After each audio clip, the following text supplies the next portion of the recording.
श्रीमत्सद्गुणशालिनं चिदचिदिव्याप्तं च दिव्याकृतिं जीवेशाक्षरमुक्तकोटिसुखदं नैकावताराधिपं ज्ञेयं श्रीपुरुषोत्तमं मुनिवरैर्वेदादिकीर्त्यं विभुम् तन्मूलाक्षरयुक्तमेव सहजा नन्दं च वन्दे सदा। श्री स्वामिनारायण भगवान की जय। अक्षर पुरुषोत्तम महाराज की जय। गुणातीतानंद स्वामी महाराज की जय। भगत जी महाराज की जय। शास्त्री जी महाराज की जय। योगी जी महाराज की जय। प्रमुख स्वामी महाराज की जय। महंत स्वामी महाराज की जय। सूरत अक्षरधाम महोत्सव की जय। कार्यकर सुवर्ण महोत्सव की जय। कठोपनिषद ग्रंथ के आधार पर हम 2 दिन से पारायण का लाभ प्राप्त कर रहे हैं। इस कथा में मुख्यतः नचिकेता नाम के किशोर और यम राजा का संवाद है, वार्तालाप है। और उस वार्तालाप के द्वारा यह उपनिषद हमें इस लोक में शांति और परलोक में मुक्ति कैसे पाई जाए उसका सुंदर मार्गदर्शन देता है। तो उसमें हमने परसों कथा के अंतिम चरण में सुना था कि जब वाजश्रवा ऋषि अपने घर पे आयोजित सर्ववेदस नाम के यज्ञ में गायों का दान कर रहे थे, तब निर्बल गाय जो अभ्यागत उसको लेकर अपने घर पे जाएगा तो वहाँ तक ये गाय जीवित नहीं रह पाएगी। ऐसी दुर्बल गाय उसका दान करते हुए देखकर गौतम ऋषि के पुत्र थे नचिकेता, उन्होंने अपने पिता से पूछा कि आप यदि मेरे लिए अच्छी अच्छी गायें रखकर ये दुर्बल गायों का दान अतिथियों को कर रहे हैं, उससे तो अच्छा है कि आप मुझे ही किसी को दान में दे दीजिए, ताकि आपको पुत्र के लिए ऐसा लोभ करना न पड़े। तो उस बालक ने अपने पिता से कस्मै माम दास्यसि इति, आप मुझे किसको दान में दोगे, ऐसा 3-4 बार पूछा। तब वाजश्रवा ऋषि क्रोधित हो उठे और उन्होंने कह दिया कि मृत्यवे त्वा ददामि इति, जा तुझे मृत्यु को दे दिया। जैसे कोई लड़का अपनी माता को कामकाज में परेशान करता है तो उसकी माता बोलती है कि भाई तू दूर मर। तो दूर मर का अर्थ ऐसा नहीं है कि तू दूर जाके मर जा, लेकिन उसका मतलब ऐसा होता है कि तू मुझे डिस्टर्ब मत कर। किंतु ये नचिकेता ने तो जैसे शब्द बोले गए वही पकड़ लिए। पिता ने कहा कि जा तुझे मृत्यु को दिया। पिता का कहने का भावार्थ यह था कि मैं दान दे रहा हूँ, तू बीच में मुझे बाधा मत कर। परंतु नचिकेता ने तो मृत्यु को मेरे पिता ने मुझे सौंप दिया है, तो अब मुझे वहाँ ही जाना है, ऐसा सोचकर मृत्यु के द्वार खटखटाए। वैसे तो मृत्यु सभी का द्वार खटखटाती है, लेकिन आज पहली बार ऐसा प्रसंग हुआ कि एक 12-14 साल के लड़के ने यम सदन के द्वार पर दस्तक दिए। और वहाँ जब नचिकेता पहुँचा तो यम राजा यम सदन में हाजिर नहीं थे। तो नचिकेता प्रतीक्षा करने लगा, अभी आएंगे अभी आएंगे। एक दिन रात पूरे हो गए, दूसरा दिन रात बीत गया, तीसरी रात भी पसार हो गई। यमराजा विजिट में बहुत बिजी होंगे, क्योंकि यमराजा तो को वैसे ही हर रोज़ 50-60 हज़ार लोगों को उठाने का होता है, तो कामकाज तो उनका बहुत ही बड़ा रहता है। लेकिन कोई भूचाल आ गया होगा तो काम बढ़ गया होगा, तो ओवर टाइम करना पड़ा होगा। तो 3 दिन और 3 रात तक घर पे ही नहीं आए। तो वो नचिकेता भूखा प्यासा वहाँ बैठा रहा। और जब चौथे दिन जब वे आए, तब उन्होंने ये लड़के को बैठे हुए देखा। तो नचिकेता को यमराजा ने कहा कि भाई तू एक एक दिन और एक एक रात के बदले में एक एक वरदान मेरे पास से मांग ले। और जब नचिकेता ने इस प्रकार से यमराजा की बात सुनी, तो पहला वरदान नचिकेता ने क्या मांगा? उन्होंने मांगा कि शांत संकल्पा सुमना यथा स्यात् वीत मन्यु गौतभोर भीमाभिमृत्यु। मेरे पिता वीत मन्यु, मन्यु मतलब क्रोध, वीत मन्यु मतलब क्रोध रहित। तो नचिकेता ने पहला वरदान अपनी पिता की सुखाकारी का मांगा। देखो ये उपनिषद का बालक कैसा संस्कारी था। उसके पिता ने वैसे तो परेशानी में डाल दिया था अपने लड़के को, लेकिन फिर भी नचिकेता ने अपने पिता का बुरा नहीं इच्छा। तो जब उपनिषद काल में ये सब लड़के गुरु के पास गुरुकुल में जाकर विद्या पढ़ते थे, तब उन्हें ऐसी शिक्षा दी जाती थी कि मातृदेवो भव, पितृदेवो भव, आचार्य देवो भव। तो नचिकेता ये उपनिषद की विद्याओं को पढ़ा था। तो उन्होंने अपने संस्कार नहीं खोए।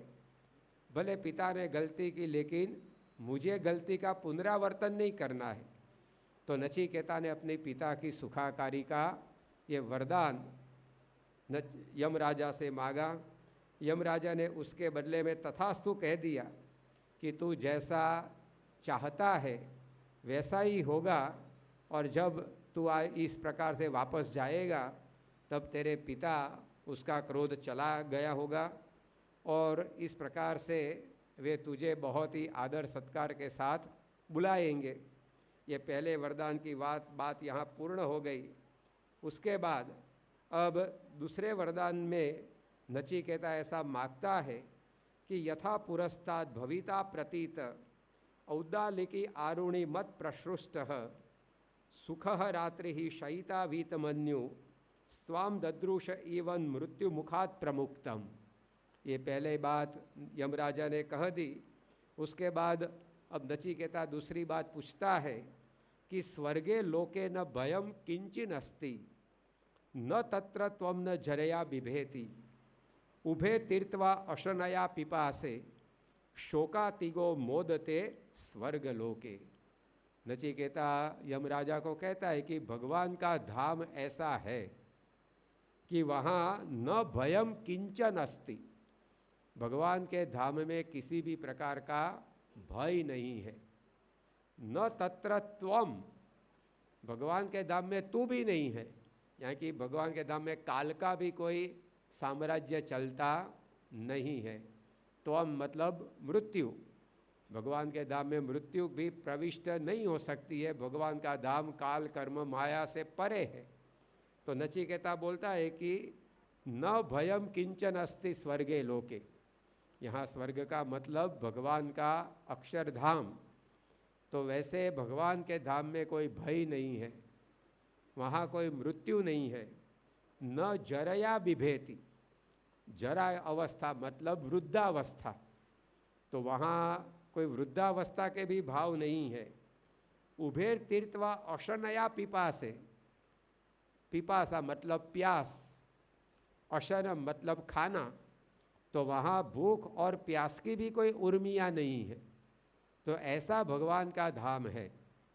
तो ऐसे धाम को पाकर शोकातिगो मोदते स्वर्ग लोके, जो मनुष्य है वो शोक से मुक्त हो जाता है। वहाँ किसी भी प्रकार का शोक नहीं रहता है, दुख नहीं रहता है। तो ऐसे भगवान के धाम को किस प्रकार से पाया जाए वो आप मुझे बताओ। नचिकेता के मन में देखो एक ऐसी एक श्रेयस यानी कि कल्याण की इच्छा है। ये लोक में तो हम कर्मवशात आ गए हैं, लेकिन अब इस लोक में ऐसा जीवन जिए ताकि सभी समस्याओं का समाधान हो जाए, सभी दुखों का अंत आ जाए। आज मनुष्य इस लोक के दुखों को दूर करने के लिए कितना प्रयत्नशील रहता है। अपने शरीर में कोई रोग लागू पड़ा है तो उस रोग को दूर करने के लिए मनुष्य बहुत प्रयत्न करता है। उसकी दवाइयाँ चाहे कितनी ही दूर क्यों न मिलती हो, उसका डॉक्टर चाहे कितना ही दूर क्यों न हो, लेकिन कठिनाइयाँ झेलकर आदमी वहाँ जाता है। उसके बाद ये डॉक्टर या वैद्य जो बताए उस प्रकार से वो परहेजी करता है, वो दवाई लेता है। हमारे जीवन में जो सांसारिक, सामाजिक, आर्थिक प्रश्न आते हैं उसको दूर करने के लिए बहुत प्रयत्न मनुष्य करता है, लेकिन ये सभी प्रश्न उपस्थित क्यों हुए हैं? हमें जन्म मरण सिर पे लगा है इसलिए सब प्रश्न है ना। यदि जन्म मरण ही मिट जाए तो मूलम नास्ति कुतो शाखा। यदि मूल नष्ट हो जाता है तो फिर पेड़ पर शाखा प्रशाखाएं होती ही नहीं है, पत्ते फल फूल फूलते ही नहीं है। वृक्ष को सुखाने के लिए आप एक एक पत्ता तोड़ता जाओ तो कब वो वृक्ष सूखेगा? उसके बजाय मूल ही काट दो तो आज भले हरे भरे पत्ते वाला वृक्ष है लेकिन वो 4-5 दिन में सूख जाएगा।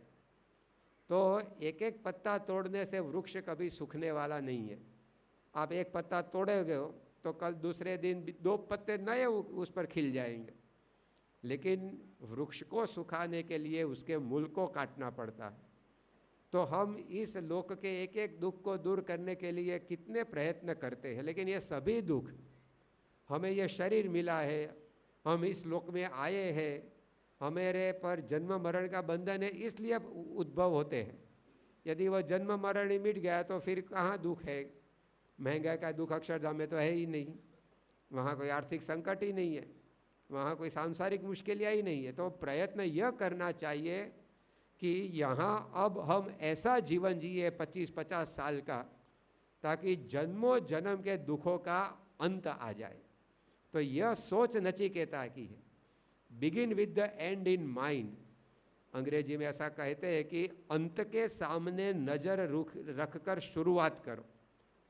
आपको कौन सी दिशा लेनी है, कौन सी और पांव रखना है, उसका निर्णय हम इस और पांव रखेंगे तो अंत में हमें क्या मिलेगा, यह सोचकर शुरुआत करनी चाहिए। Begin with the and in mind. अंत में मुझे क्या मेरे पास होना चाहिए, यह जब जीवन पूर्ण हो तब मेरे हाथ में क्या होना चाहिए, मेरे पास क्या होना चाहिए, मैं कहाँ जाने वाला हूँ, यह सोचकर आज का दिन हमें जीना चाहिए। तो नचिकेता की सोच ऐसी है। उसने यमराजा से पूछा कि भगवान का धाम ऐसा है कि वहाँ कोई भूख प्यास का दुख नहीं है, वहाँ कोई मृत्यु का दुख नहीं है, वहाँ कोई जरावस्था वृद्धावस्था नहीं है, किसी भी प्रकार का भय नहीं है। आज मनुष्य, मनोचिकित्सक कहते हैं कि विभिन्न 250 से अधिक प्रकार के भय में जीता है। उसको अंग्रेजी में फोबिया बोलते हैं। विभिन्न 250 से अधिक प्रकार के भय मनुष्य को लगे हैं।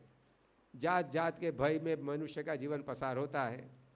कई बार किसी लोगों को पानी का भय होता है, पानी देकर वे डर जाते हैं। किसी लोगों को एकांत का भय होता है, अकेले पड़ जाए तो उसको डर लगता है। कई लोगों को भीड़ का डर होता है, बहुत भीड़ हो जाए तो उसको डर लगने जाता है।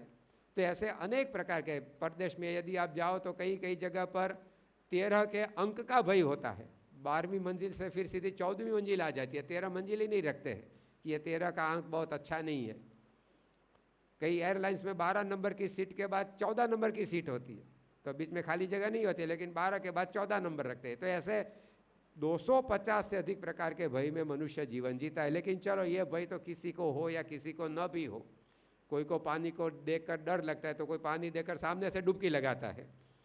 तो ऐसे भय तो किसी को होता है, किसी के नहीं होता है। लेकिन मृत्यु का भय वो तो सबको लगा है, हती हीरे जड़ित भीतो कनक महल मोहलातो उड़ती नगरना जनोनी निंद सुणी गंधर्वना गीतो उगे ज्या सूर्य पण गभरातो पवन पण वाय शर्मातो छता पण दुखियो रावण मृत्यु थी बीतो। ये गुजराती काव्य में ऐसा लिखा है कि रावण के पास हीरे जड़ित दीवारें थी। उसकी दीवार पर क्या जड़ा गया था?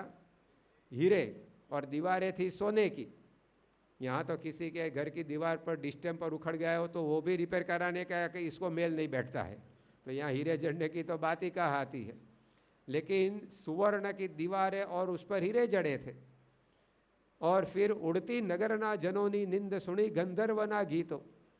रावण के नगर के वासियों को सुबह में जगाने के लिए देवलोक में से गंधर्व लोग आकर प्रभाती के पद गाते थे। उसको सुनकर ये रावण की नगरी के लोग जागते थे। हम शहर में जैसे मोटर के हॉर्न सुनकर उठ जाते, ऐसा नहीं था। वहाँ देवलोक में से गंधर्व आकर जगाते थे। उगे ज्या सूर्य पण घबरातो पवन पण वाय शर्मातो। सूर्य को भी डर लगता था कि रावण की नगरी पर बहुत तेज गर्मी नहीं फेंकनी है, वरना वो हमें जलाकर खाक कर देगा। तो 23 डिग्री टेम्परेचर, मॉडरेट टेम्परेचर ही वहाँ रहता था। और पवन को भी डर लगता था कि यहाँ कोई चक्रवात बक्रवात की बात हमें नहीं करनी है, वरना ये रावण तो हमें भी कैद खाने में डाल देगा।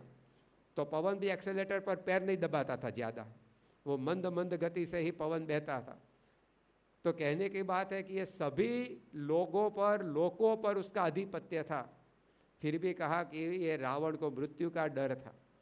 तो देखो हमारा पूरा जीवन भय में गुजर रहा है। तो नचिकेता यहाँ यमराज को बोलता है कि भगवान का धाम ऐसा है कि वहाँ कोई भय नहीं है, कोई मृत्यु नहीं है, कोई भूख प्यास की उर्मियाँ नहीं है, शोकातिगो, वहाँ कोई शोक नहीं है, किसी भी प्रकार की समस्या नहीं है। तो वो धाम मुझे मिले, ऐसा उपाय मुझे बताओ। यह सुनकर नचिकेता को यमराजा ने एक अग्नि विद्या का ज्ञान दिया कि ये जो विद्या मैं तुझको पढ़ाता हूँ उसके द्वारा तुझे ये भगवान के लोक की प्राप्ति होगी।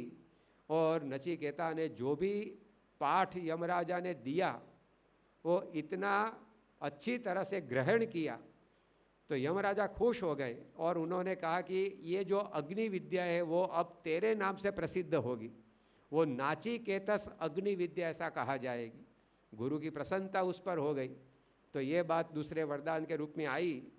अब तीसरी बात, जो 3 वरदान मांगने की बात थी, तो तीसरे वरदान में अब इस प्रकार से नचिकेता यहाँ यमराजा से मांगता है कि इस दुनिया में 2 प्रकार के मत चले आते हैं।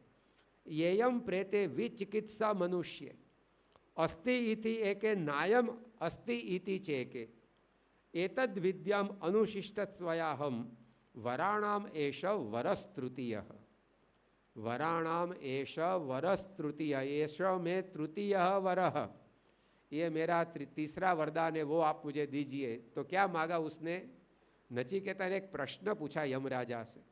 नचिकेता पूछता है कि येयम प्रेते विचिकित्सा अस्ति इति एके नायम अस्ति इति च एके। जब मनुष्य के शरीर में से आत्मा निकल जाती है तब कोई लोग ऐसा कहते हैं कि आत्मा का कोई अस्तित्व ही नहीं रहता है, और कोई लोग ऐसा बोलते हैं कि नहीं आत्मा रहती है। तो इन दोनों में से सच क्या है वो आप मुझे बताओ। और यदि आत्मा रहती है तो फिर यह आत्मा शरीर में से निकलकर कहाँ जाती है? शरीर में से निकलकर वो जहाँ जाती है तब तक उसको पहुँचाने का नियमन, कंट्रोल कौन करता है? ये सब आप मुझे बताओ। तो नचिकेता के मन में कोई द्विधा नहीं थी कि शरीर में से आत्मा निकल जाने के बाद वो बचती है या नहीं बचती है। यदि उसके मन में द्विधा होगी तो वो दूसरा वरदान मांगता ही नहीं था। दूसरे वरदान में उसने क्या मांगा था कि भगवान के धाम में किस प्रकार से हम पहुंच जाए, ऐसा आप मुझे बताओ। तो उसके दिमाग में स्पष्ट था कि शरीर में से आत्मा निकल जाती है, फिर उसका अस्तित्व मिट नहीं जाता है, वो आत्मा तो रहती है, शरीर मिट जाता है। तो अब नचिकेता यहाँ प्रश्न ऐसा पूछता है कि कोई लोग ऐसा कहते हैं कि शरीर में से आत्मा निकलने के बाद उसका अस्तित्व नहीं रहता है। कोई कहता है कि रहता है, तो उसमें सच क्या है? तो यह प्रश्न नचिकेता इसलिए पूछता है कि समाज में कई बार कोई तार्किक लोग, बौद्धिक लोग श्रद्धालु जनों की श्रद्धा को डिगमिगाने के लिए ऐसे तर्क फेंकते रहते हैं कि जैसे दिया बुझ जाता है फिर ज्योत नहीं रहते, उसी प्रकार शरीर गिर जाए, मिट जाए, उसके बाद आत्मा नहीं रहती है। जैसे ट्यूबलाइट बंद हो जाते तो प्रकाश भी चला जाता है, तो इसी प्रकार शरीर नष्ट हो जाता है, उसके साथ आत्मा भी नष्ट हो जाती है। ऐसा भी एक मत लोगों ने प्रवर्तित किया है। तो वह सच बात है या यह सच बात है कि नहीं, शरीर गिर जाता है, शरीर नष्ट होता है, लेकिन आत्मा तो रहती है? तो इन दोनों में सच क्या है? ये बात नचिकेता श्रद्धालु लोगों की श्रद्धा को परिपुष्ट करने के लिए पूछता है। क्योंकि कई बार समाज में हम ऐसा सुनते हैं कि शरीर नष्ट हो जाए उसके बाद आत्मा भी नहीं रहती है, तो eat drink in and B Mary, अब जो भी कुछ आपको जलसा करना है करते रहो इस दुनिया में, इस शरीर से, क्योंकि शरीर गिर जाए फिर तो हम रहने ही वाले नहीं है। लेकिन ऐसा नहीं है, शरीर नष्ट होता है, शरीर में रही आत्मा तो अजर अमर है, और शरीर के द्वारा हमने किए हुए कर्मों का फल उसको भुगतना पड़ता है। भगवत गीता में कृष्ण भगवान ने लिखा, अच्छेद्योयम अवध्योयम, ये आत्मा कैसी है? अच्छेद्य है। शरीर को कोई तलवार से काट सकता है, लेकिन आत्मा को कोई तलवार से काट नहीं सकता है। शरीर को कोई जला सकता है, लेकिन आत्मा को कोई जला नहीं सकता है। ऐसी आत्मा निर्विकारी है, अविकारी है। न जायते म्रियते वा, शरीर का नाश होता है लेकिन आत्मा का नाश नहीं होता है। तो यहाँ नचिकेता यह बात यमराजा से स्पष्ट करना मांगता है। दो विभिन्न प्रकार के मत है कि शरीर के नाश के बाद आत्मा भी नाश हो जाती है, दूसरा मत है नहीं, शरीर नाश होता है लेकिन आत्मा तो रहती है। तो उसमें सच क्या है?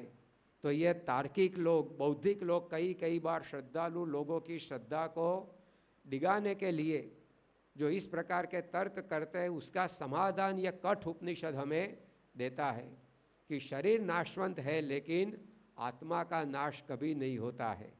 आत्मा तो अजर अमर अविनाशी अविकारी है, वो कभी भी पवन से सूखती नहीं है, जल में डूबती नहीं है, अग्नि से जलती नहीं है। ऐसी आत्मा की बात यहाँ इस प्रकार से नचिकेता यमराजा को पूछ रहा है। तो ये कठ उपनिषद हमें हमारी श्रद्धा को परिपुष्ट करे, ऐसा उपदेश हमें देता है कि जैसे दिया बुझ जाए उसके साथ ज्योति भी चली जाती है, ऐसा हमारे जीवन में नहीं होता है। शरीर का नष्ट हो जाए लेकिन आत्मा तो फिर भी रहती है, और ये आत्मा को शरीर के द्वारा हमने जो कर्म किए है उसका फल भी भुगतना पड़ता है। तो ऐसी एक पारलौकिक आध्यात्मिक बात नचिकेता इस प्रकार से यमराजा से पूछता है, क्योंकि आत्मा के विषय में ऐसे प्रश्न उठने स्वाभाविक है, क्योंकि वो दिखती नहीं है। इसलिए उसका क्या होता है उसके बारे में हमारे दिमाग में कुतूहल पैदा हो, इंतजारी रहे, वो स्वाभाविक है। आत्मा दिखती नहीं है, शरीर दिखता है, तो आत्मा का क्या होता है ऐसा सवाल हमारे मन में पैदा हो, वह स्वाभाविक है। और कई बार नास्तिक लोग हैं, बौद्धिक लोग हैं, वो कहते हैं कि आत्मा दिखती नहीं है तो उसका भी नाश हो जाता है, और ये शरीर ही हमारा स्वरूप है, शरीर गया तो हम भी गए। लेकिन आध्यात्मिक मार्ग में कई बार जो दिखाई पड़ता है वो गलत भी हो सकता है, और जो नहीं दिखाई पड़ता है वो हमारा आधार भी हो सकता है। लौकिक मार्ग में भी ऐसा है। हवा किसने देखी? हवा हमें कभी दिखाई नहीं पड़ती है, लेकिन क्या हम हवा का इनकार कर सकते हैं कि मुझे दिखाई नहीं पड़ती इसलिए मैं नहीं मानूंगा कि हवा है? अरे भाई, नहीं दिखाई पड़ती है तो क्या है, लेकिन वो हमारा आधार है। दिखाई न पड़े तो इससे क्या है, वो इसका अस्तित्व मिट नहीं जाता है। इलेक्ट्रिसिटी किसने देखी आप में से? किसी ने इलेक्ट्रिसिटी देखी है? बिजली को देखी है? नहीं देखी है, फिर भी हम मानते हैं कि नहीं है। और यदि आपको अनुभव करना हो तो स्विच चालू करके प्लग में उंगली डालना तो पता चल जाएगा इलेक्ट्रिसिटी है कि नहीं। तो सभी बात, कई बार तार्किक लोग ऐसा कहते हैं कि भाई हमको सामने, नज़र के सामने साबित करके दिखाओ, तभी हम उसको मानेंगे। लेकिन सब कुछ बात साबिती से सिद्ध नहीं होती है। अमुक बातें ऐसी होती है, उसका अनुभव करना पड़ता है, तब हमारी समझ में वो आती है। किसी की बुद्धि आपने देखी है तो किसी की बुद्धि हमें दिखाई नहीं पड़ती है, लेकिन हम कह सकते हैं कि तुम बुद्धि बगैर के हो। और किसी को कहना कि भाई तेरी बुद्धि मुझे दिखाई नहीं पड़ती है, तो बुद्धि बगैर का है। तो उसमें बुद्धि कितनी है वो तो जब मालूम पड़े तब, लेकिन उसमें कितना बल है वो आपको फौरन मालूम पड़ जाएगा। 2 थप्पड़ लगाएगा आपको, मुझे बुद्धि बगैर का कहता है। तो बुद्धि दिखाई नहीं पड़ती है, लेकिन हम मानते हैं कि नहीं, यह बुद्धि है। तो उसी प्रकार आत्मा दिखाई नहीं पड़ती है, लेकिन उससे उसका अस्तित्व मिट नहीं जाता है, उसका अनुभव हमें होता है। भगवान स्वामीनारायण ने वचनामृत में कहा कि पवन दिखाई नहीं पड़ता, लेकिन बादल फिरते हैं, उससे पता चलता है कि उसको घुमाने वाला कोई है। पवन दिखाई नहीं पड़ता, लेकिन पत्ते हिलते हैं, उससे पता चलता है कि पवन बह रहा है। उसी प्रकार आत्मा दिखाई नहीं पड़ती है, लेकिन हमारा हाथ ऊपर नीचे होता है, हम उठते हैं, बैठते हैं, हम बोलते हैं, इससे पता चलता है कि उसको बुलाने वाला, चलाने वाला कोई है। तो उसी प्रकार से ये आत्मा के विषय में 2 प्रकार की विचारधाराएं चलती है। नायम अस्ति इति च एक कहते हैं कि नहीं है, एक कहते हैं कि है। तो है तो उसका नियमन कौन करता है? शरीर में से आत्मा निकल जाए फिर उसका नियामक कौन बनता है? वो आत्मा की गति को तय कौन करता है? ये सब बातें नचिकेता ने यमराजा से जब पूछी, तब यमराजा अब पहले 2 वरदान में जैसे सीधा कह दिया तथास्तु, ये सिद्ध हो जाएगा। पहले वरदान में नचिकेता ने मांगा कि पिता का क्रोध चला जाए, पिता शांत मन वाले हो जाए। यमराजा ने कह दिया कि हो जाएगा। दूसरे वरदान में मांगा स्वर्गे लोके न भयम किंचन अस्ति, तो यमराजा ने वो भगवान के धाम की प्राप्ति कैसे हो इस विद्या का ज्ञान दे दिया। तो इस प्रकार से पहले 2 वरदान में सीधी ही तथास्तु की बात आई। लेकिन यहाँ तीसरे वरदान को देने के पूर्व अब नचिकेता की पात्र परीक्षा यहाँ यमराजा स्वयं कर रहे हैं। यदि ये नचिकेता ये विद्या मांगता है, लेकिन सचमुच में यह विद्या को पचा सके ऐसा पात्र बना है कि नहीं, तो नचिकेता को यहाँ यमराजा इस प्रकार से कहते हैं कि तू जो बात मुझे पूछ रहा है, तो यह बात कैसी है कि देवे रत्रापि विचिकित्सितम पुरा नहीं सुग्नेयम अणुरेश धर्म अन्यम वरम नचिकेतो वृणीष्व मामा उपरोत्सी अतिमा सृजैनम। यमराजा ने नचिकेता से कहा कि ये तू जो आत्मा के बारे में, आत्मा की गति के बारे में इस प्रकार से मुझे पूछ रहा है, तो यह बात देवे रत्रापि विचिकित्सितम पुरा, देवों ने भी यह विषय में पहले बहुत ही पृच्छा की थी, उन्होंने भी चिकित्सा की थी, यानी कि यह विद्या को प्राप्त करने का प्रयत्न किया था। देवे ही अत्रापि विचिकित्सितम पुरा नहीं सुग्नेयम अणुरेश धर्म। और ये जो आत्मा को प्राप्त करना वो बात बहुत ही कठिन है। अणुरेश धर्म, जैसे अणु को हम देख नहीं सकते हैं, बहुत ही सूक्ष्म है। तो नचिकेता को यमराजा कहता है कि ये आत्मज्ञान की बात तू मुझे पूछ रहा है, वो भी अणुरेश धर्म, बहुत ही सूक्ष्म बात है। इसलिए अन्यम वरम नचिकेतो वृणीष्व, इसलिए अच्छा है कि तू इसके बजाय और कोई वरदान मुझसे मांग ले। मामा उपरोत्सी अतिमा सृजैनम, अब तू मुझ पर ज्यादा दबाव मत बना। नचिकेता पूछता है कि ये ज्ञान आत्मा का मुझे दो, परमात्मा का दो। तो यमराजा कहते हैं कि यह ज्ञान बहुत ही सूक्ष्म है और जानने को मिलने में देवों को भी पसीना छूट गया है। देवे रत्रापि विचिकित्सितम पुरा नहीं सुविघ्ने मणुरेश धर्म। तो पहले तो ये ज्ञान की कठिनाई नचिकेता के सामने रखी, लेकिन फिर भी नचिकेता पीछे हट नहीं करता है। और नचिकेता क्या बोलता है कि देवे रत्रापि विचिकित्सितम किल त्वं च मृत्यु यन्न सुग्नेयम अथ। नचिकेता ने कहा कि देवों ने भी यह ज्ञान प्राप्त करने के लिए प्रयत्न किया, तब तो उसमें कुछ माल होगा, उसमें कुछ दैवत होगा, क्योंकि देवों को क्या कमी है। मनुष्य से तो अनेक गुना ज़्यादा वैभव देवों के पास है, लेकिन फिर भी देवों ने यह ज्ञान के लिए चिकित्सा की, उसको प्राप्त करने की इच्छा की। उसका मतलब यह हुआ कि देवताओं जैसा वैभव प्राप्त होने के बाद भी यह ज्ञान की जरूरत पड़ेगी, वरना जरूरत नहीं पड़ेगी तो देवों ने चिकित्सा क्यों की होती। तो नचिकेता तो यमराजा डराने गए उसके कि ये मार्ग बहुत कठिन है, देवों ने भी इसमें कोई सफलता हासिल नहीं की है, ऐसा यदि मैं कहूँगा तो ये नचिकेता वरदान बदल कर और कोई मांग लेगा, ऐसा यमराजा के मन में था। लेकिन नचिकेता जुदी अलग प्रकार की मिट्टी का निकला। उसने कह दिया कि देवों ने भी ये ज्ञान प्राप्त करने के लिए प्रयत्न किया है, तो उसमें जरूर कुछ तथ्य होना चाहिए, वरना देवों के स्वर्ग में तो किसी भी प्रकार की कमी नहीं है। लेकिन इस ज्ञान के बिना उनको भी अपूर्णता का एहसास हुआ होगा, इसलिए आप तो मुझे, मैंने जो मांगा वही मुझे दे दो। तो यह नचिकेता जो विघ्न बताए, जो इस प्रकार से कठिनाइयाँ बताई, उससे भी अपना पैर पीछे नहीं लेता है। ऐसा शूरवीर बालक वो यमराजा को आज मिल गया है। और यहाँ यमराजा ने बताया कि ये बहुत ही सूक्ष्म धर्म है, क्योंकि आत्मा हमें दिखाई नहीं पड़ती है तो उसका ज्ञान कैसे होगा। शरीर हमें दिखाई पड़ता है, फिर भी आज वैज्ञानिक शरीर को पूरी तरह से जान नहीं सके हैं। हमारे शरीर में लहू बनता है, लेकिन साइंस आज इतना आगे बढ़ा, चंद्र पर पैर रखा मनुष्य ने, फिर भी लेबोरेटरी में एक लहू का बूंद वो बना नहीं सका है। तो देखो, दिखाई पड़ता है वो तो, लेकिन कैसे वो बनता है वो पता नहीं चलता है। आज विज्ञान ऐसा कहता है कि सिर के बाल यदि हम जिंदगी भर काटे नहीं तो शायद वे 20 फुट लंबे होते हैं, लेकिन ये सिर के बाल बढ़ते हैं, लेकिन ये पलकें बढ़ती है हमारी। अच्छा है ना, नहीं बढ़ती है, वरना हमें जब भी देखना तब शटर ऊंचा करना पड़ेगा। तो देखो, सिर के बाल बढ़ते हैं, पलकें बढ़ती नहीं है। दोनों को फर्टिलाइजर तो एक ही मिलता है कि नहीं मिलता है।